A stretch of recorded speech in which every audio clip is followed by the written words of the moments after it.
ওকে একটা ঢোক দেন, তারপর একটা সার্চ দেন। বাংলাদেশে বয়কট সামাল দিতে গিয়ে বিজ্ঞাপন সম্প্রচার করে উল্টো যেন আরও বেশি বয়কটের মুখে পড়ল কোমল পানীয় ব্র্যান্ড কোকা-কোলা। কোকা-কোলার গুজব বিরোধী বিজ্ঞাপন হয়ে গেল বুমেরাং। হিতে বিপরীত হচ্ছে বুঝে সেই বিজ্ঞাপন সরিয়ে নিল কোকা-কোলা। তুরস্কে খায়, স্পেনে খায়, দুবাইতে খায়, আর ফিলিস্তিনে তো কোকার ফ্যাক্টরি আছে। ফিলিস্তিনে আগ্রাসন শুরুর পর রটে যায় কোকা-কোলা ইসরায়েলের।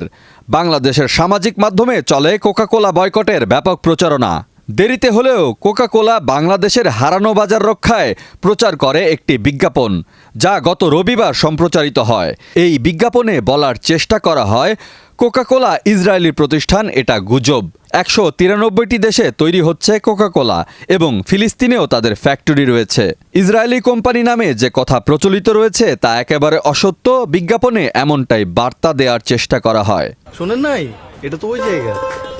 তো খবরটা তুমি কই পাইলা? কেন সুলতান যে বললো?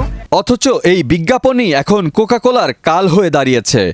কোকা-কোলা বয়কটকারীরা সামাজিক মাধ্যম ভাসিয়ে ফেলছেন বিজ্ঞাপনটিকে ট্রল করে। আসছে মিমের পর মিম, ব্যঙ্গ তামাশা চলছে ফেসবুক জুড়ে। অন্যদিকে আরেক পক্ষ ঠিক কোকা-কোলা বয়কট না করলেও এই বিজ্ঞাপনের মান নিয়ে করছেন সমালোচনা।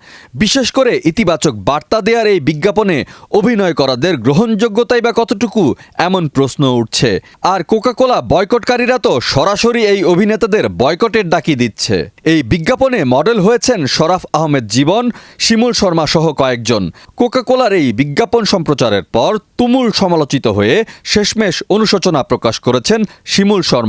সামাজিক মাধ্যমে তিনি লিখেছেন, একজন অভিনেতা হবার জন্য যে অধ্যাবসায় এবং দূরদর্শিতা দরকার সেটা আমার এখনো হয়ে ওঠেনি। আমি চেষ্টা করছি মাত্র। তাই হয়তো না বুঝে করা আমার কাজ আজ আমার দর্শক তথা আমার পরিবার ও দেশের মানুষকে কষ্ট দিয়েছে।